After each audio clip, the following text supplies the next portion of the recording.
What it do? Chicken nuggets with barbecue sauce on the side. It's your girl Keisha, aka Color Me Pynk, and I'm here with this week's All Tea All Shade Power Book 2 Go Season 3 Episode 8 review. Let's get right into it. So the episode starts off with Davis on a rooftop drunk as a skunk, honey, drinking Heineken or some crap like that, stressing about the fact that his brother, is out of jail but doesn't really want to have anything to do with him and is really not talking to him, and he just don't know like what's going on, because he's worked tirelessly to get his brother out of jail, and it was pretty much like, for what? Like, you're not even speaking to me, and it's a mess. So Sax is trying to talk him off the ledge because he think that he gonna jump or something, and Monet calls Davis about Diana getting locked up by the feds. So he quickly tries to sober up so he can go handle it because, you don't want to cross Monet.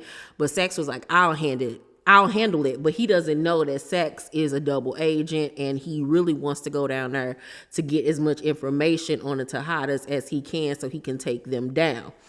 But like I said, Davis is unaware of this, so he's in a drunken state. So he was like, all right, I'll let you handle it. You can go. This is my question. Where is Davis's wife? We have not visited that storyline since season 1. What happened with that? He doesn't even wear a wedding ring anymore. Did we ever even get introduced to her? I think if we did, it was like one episode, but like, what happened to his wife? Why have we not went back to that? I need answers. I think that would add more to the story. Like, when his brother got out of jail, why didn't we see his wife be there by his side? You know what I'm saying? Like, what happened with all of that? Writers, do your job.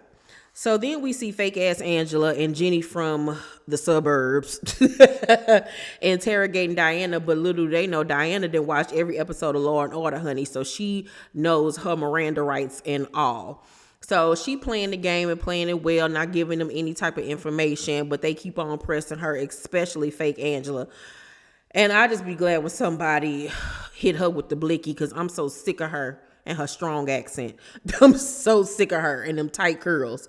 So then we see Tariq tell Davis that Sax is the CI working with Jenny and them, and he is pissed off because, this man know they business. So it instantly goes into his safe and pulls out the strap so he can go handle Sax. But he like, dude, you cannot do that. Like, as if Sax is off, then that causes more trouble for us and put more eyes on us. Like, you cannot do this. Like, we got to handle it in a totally different way. So he was like, oh my God. Like, I let him go down there to the precinct to handle the situation with Diana. Like, oh my God. Like, I got to hurry up and get down there before she say something that could incriminate all of us. And it's just all bad. So that man, if he wasn't sober, he was sobered in, child. He was ready. So we see Monet at the crib stressing over whether or not Diana will flip on her because, she been treating her like a scraggly dog off the street. Like, she been treating that damn girl like that ain't even her flesh and blood. And anybody else would have easily gave her up for the way that she been acting towards that girl, saying she a killer and all of this type of stuff. Girl, yeah, so you and that red wig child need to be stressing the hell out. So Tariq tells Monet and Drew that the feds are building a RICO case against them. And now Monet is really flipping out because this is the last thing that she needs right about now with everything else that she has been dealing with. Diana is, being interrogated. She just killed off Gordo. She just had Lorenzo unalived. Like, the Dante situation still dying down. They got Noma on their back. It's just one thing after another. And a RICO case is just putting everything over the edge.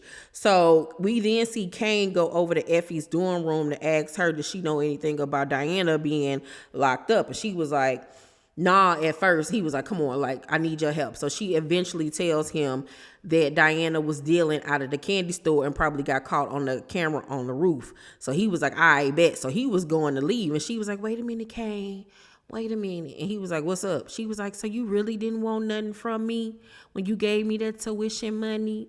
And he was like, nah, like how many times I gotta tell you, I don't want nothing from you. And baby, that's all she had to say.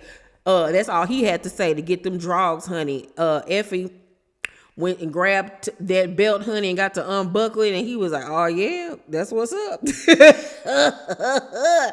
And baby, Summer Walker, Girls Need Love Too was in the background. I was like, oh yeah, she about to get her back cracked in several places, okay? Honey, she about to have scoliosis. So they get the kissing and everything, undressing each other, and he lifted her up. And I was like, honey, Tariq couldn't do that. Tariq couldn't lift you up, baby. He tried to lift you up. Both of y'all was going to fall. Now you got some grown man Peter Weeder, honey.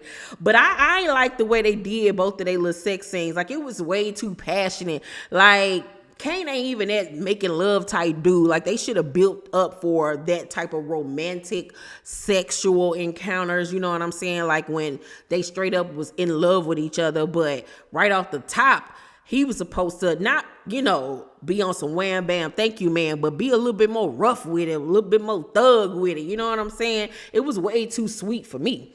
But hey, Kane, how you doing? My name Keisha.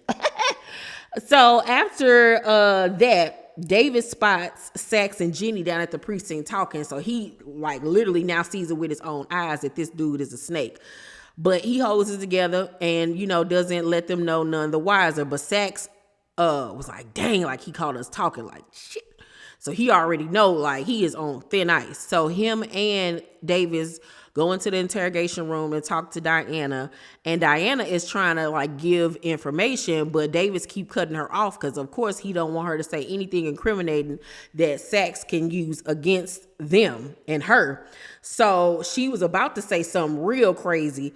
And he then used the opportunity to knock over his coffee onto Sax. So that built as a distraction for him to slip Diana a note. So when they walked out the room, she read it. And on the note, it said to trust him, don't trust Sax pretty much. And tell Sax everything, like basically takes the blame on Effie, like to get the eyes off of her. So she was kind of looking confused, like, should I trust this or what? Like, she didn't really know what to do. So Effie has Kane hide in her bathroom the next morning after they got done doing a do, because Tariq come bamming on the door, want to talk about business. And he was like, you still fucking with this little nigga? Like, after I done just banged your back out, like, this what we still on? And she was like, look, I ain't even trying to do all this back and forth today. Like, can you just go in there and hide for a second while I get rid of this little nigga? I done got me some grown man dick now. I'm so over this elementary school Peter. So he obliges her and goes into the bathroom. Tariq comes in and was like, I want you to start back working. And she was like, who do I look like? This ain't The Wire. I ain't a corner board. And he was like, look, you need money. I need money. And I need for somebody to be filling these orders. So she was like, bet. But if I do that, I need my own product. He was like, all right, bet. I'll front you a key a week. So she was like, all right, bet. And I'm like, you don't have Kane hiding in no closet. And I know Kane like her and everything, but I just don't think Kane would be the type of dude that'll go hide in no closet. Because he is itching to rub this in Tariq's face that he's smashing his piece. You know what I'm saying? And he too much of a nigga for all that, but it is what it is. So after that, Monet tells Gloria and her boys that they're shutting down business until they get this RICO case off their back. But her boys was like, F that. Like, we need to be out here. Like, that ain't got nothing to do with us. But Gloria shuts her sons down and was like, I'm not losing none of y'all to the police system, the court system. No, we're not doing that. So right now, business on hold. It is what it is. But before they leave, she asks Drew, has he seen or heard from Gordo? Because he ain't been answering his phone. And he kind of like sit there for a second, and Monet looking like, nigga. Tighten up, little nigga. And he was like, nah, I haven't seen him. And she was like, his brother, Gordo brother was like, is it trouble in paradise? And he was like, no, we good, or whatever. And so Gloria was like, okay, thanks for the information. And I was like, that was horrible acting. Like, who would have believed anything that he was saying if this was real? Like, he was hesitant. He was despondent, like, nah, I wouldn't have believed that. So Kiki pulls up on Brayden at his crib and lets him know that Monet been calling all morning about her investment. Brayden's still in his feelings about them doing this whole Ponzi scheme and using people retirement funds and people that ain't got money like that using, they investments and stuff and leaving people for broke. And she was like, how are you to talk about anybody when you over here selling poison to the community? Like, we both wrong at the end of the day. And I agree with that. Like, Brayden, if you don't get off your high horse, please, if you don't get off of your high horse. And I love the way Kiki said, you only mad because we're taking from people that look like you. And I was like, bloop, bloop, bloop, bloop, bloop, bloop, bloop. You better tell him, honey. You better tell him. So, after that, Monet tells Kane that they basically flipping on Effie. They need Effie to think that they still riding with her, but they flipping, they switching up on her. And he was like, y'all really doing that to Effie? And she was like, look, you and that scholarship pussy ain't got nothing to do with me. Monet don't be giving a damn about none of these niggas. And she was like, and I got to get my investment money back. And he was like, you just mad that I did something smart for once. And she was like, no, you didn't. Because now that I got this Rico stuff and you to invest our money, like, we are really effed up. If I can't get this money back, then what we gonna do to survive? So it was a smart idea, but it was the smart idea with the wrong people, pretty much. And, once again, Kane is just trying to prove himself. And like I said, he enjoyed being the head of the family for that little time period. And he's not willing to back down and let that position go. So it's going to be a tug of war between him and Monet. And Drew, whenever he get out of his feelings. I'm so sick of him. He's so damn soft. Oh, my God. So Tariq tells Brayden about the Rico case. Brayden freaking out.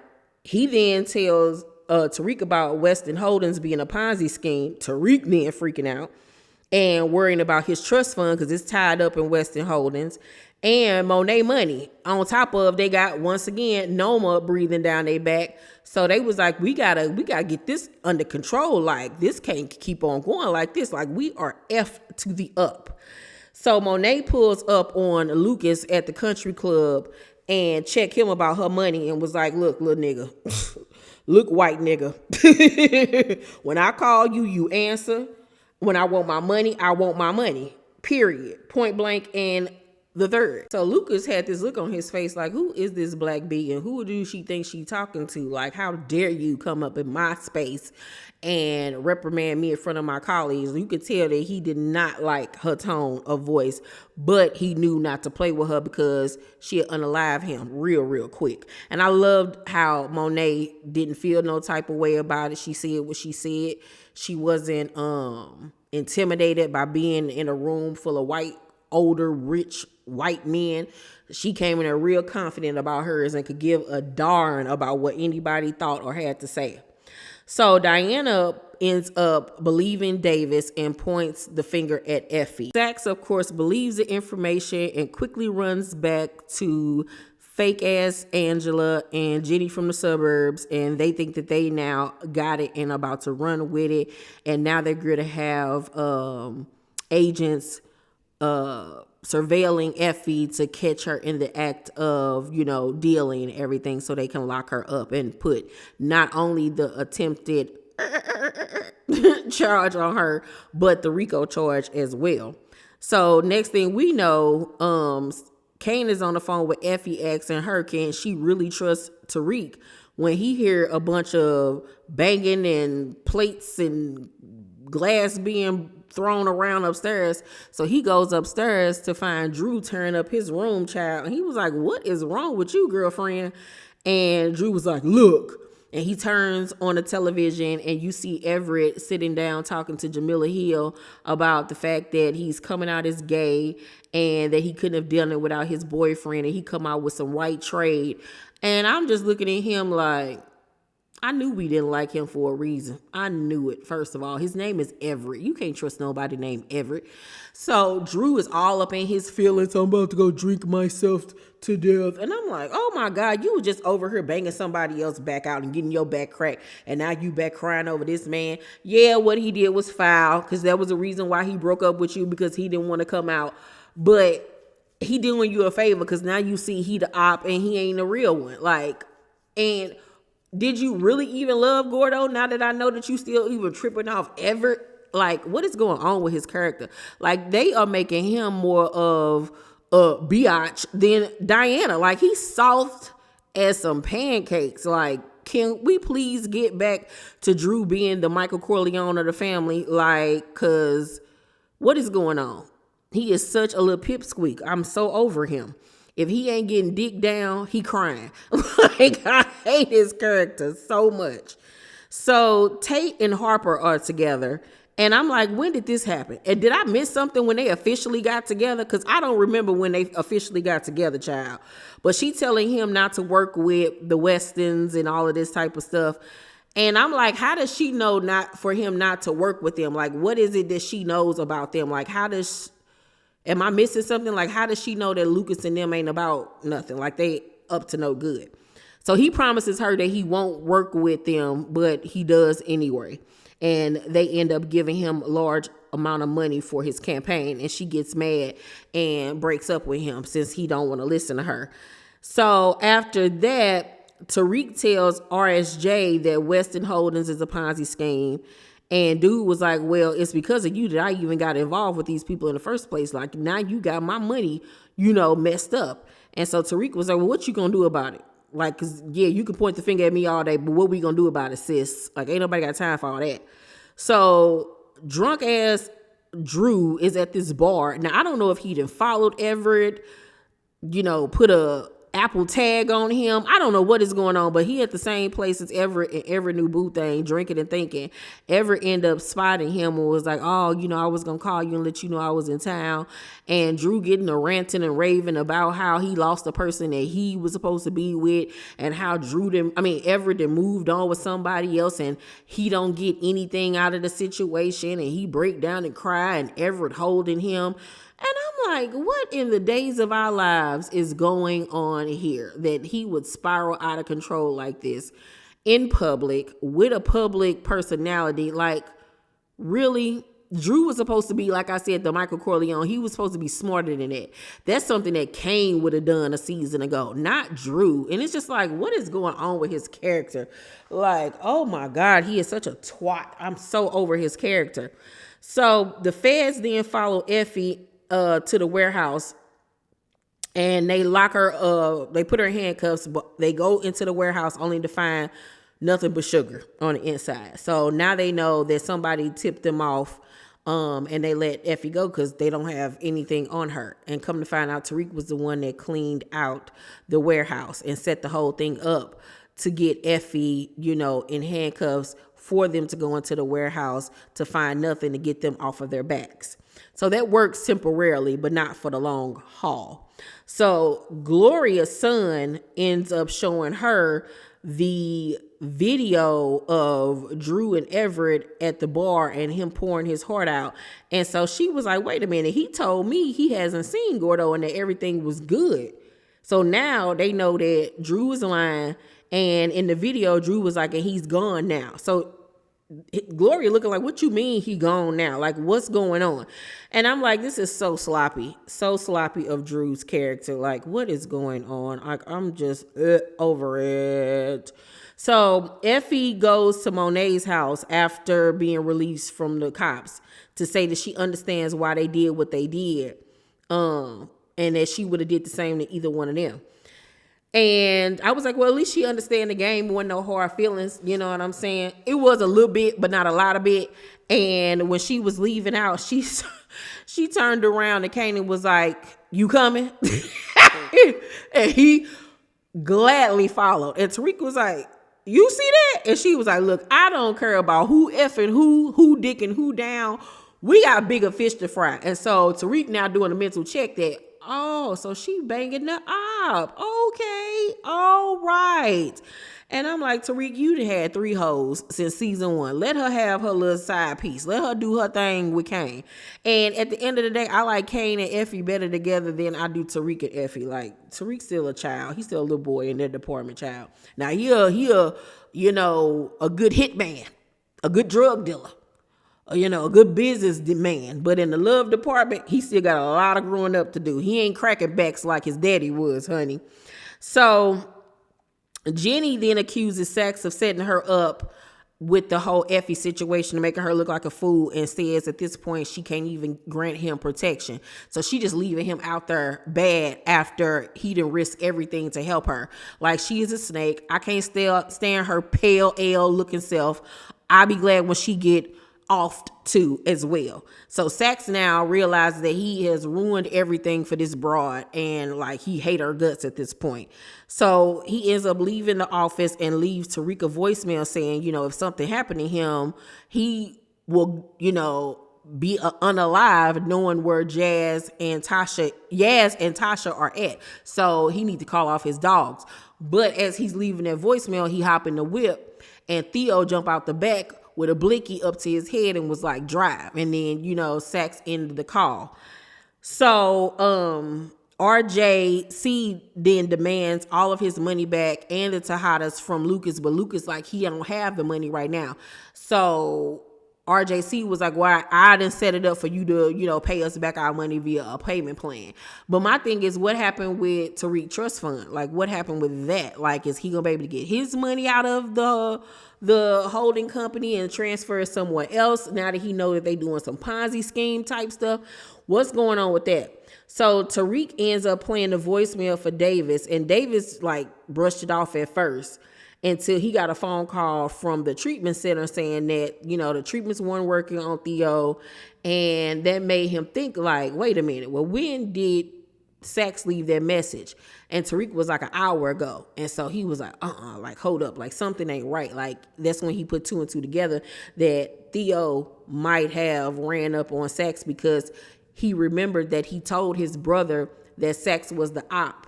And so him and Tariq instantly run out to go find Theo and Sax.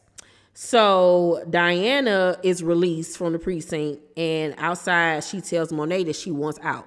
She want to go to Spelman the next semester and start over anew. And Monet ain't trying to hear that at all. Not at all. And I'm like, why wouldn't you want that for your daughter? Like, why are you so pig-headed? Like, you were just sitting up here crying about her getting locked up and not being able to handle the pressure and turning on you. But when she asks to be out the business, you say no. Like, make it make sense, girl. Please make it make sense. And it's doing nothing but further making Diana hate her and resent her. And when she finds out the real deal Holyfield, that her mama was the one that unalived her daddy, oh baby, it's about to be World War III. So then fake Angela, after Effie and Kane have another sex session, ends up knocking on the door and saying that it was a gas leak and that they needed to come into the room.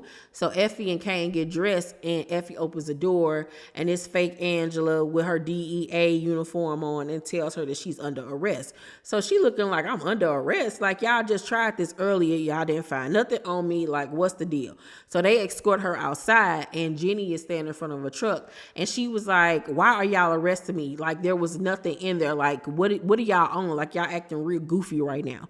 And so Jenny was like, oh no, you're not being tried for drugs. You're going to be tried for attempted. And that's when the back window is rolled down, and Lauren exposes herself and was like, yep, that's who tried to me. So Effie sees a ghost. She looking like, what on God's green earth is happening here? Mind you, Kane is standing a few feet behind her and have to do a double take, like, this girl's still alive. What in the hell? So he immediately dips off because he got to go tell his mama what the hell he just seen. He just seen a ghost. Ghostbusters. So they haul Effie ass off, and I'm like, sorry, Effie, you're about to be in the clinker for a minute. So then Davis and Tariq end up finding Theo. Like on this helicopter takeoff on a roof. But I'm like, how you find Theo? Like, they never said like he was tracking his phone or like what's going on. Like, how was he able to locate him? But anyway, they locate Theo and Sax. Theo got a blicky up to Sax's head, threatening to use it. And Davis was like, you know, I understand that the treatments weren't working, but we can find another facility. And he was like, look, I've already accepted the fact that I'm about to be up out of here in like another month. Like, there's nothing else you can do to help me, but let me help you this time. And he then ends up pow-powing Sax right through the heart. And Sax just takes a long, exaggerated breath and falls to the ground. And my mouth was just wide open. Like, I knew he was going to be, you know, unalived in this episode, but it was still so shocking to see it because Sax has been around since season 1 of Power. Like, he's had such a long run playing this one character for over, 7, 8, like for 9 years he played this role. Like, that's crazy. But he did such a phenomenal job playing this unethical, sleazy, sneaky, sometimes honest, you know, attorney / DEA agent. He was really good at what he did. Rest in peace to Sax. What y'all bringing to the funeral? I'm gonna bring a green bean salad.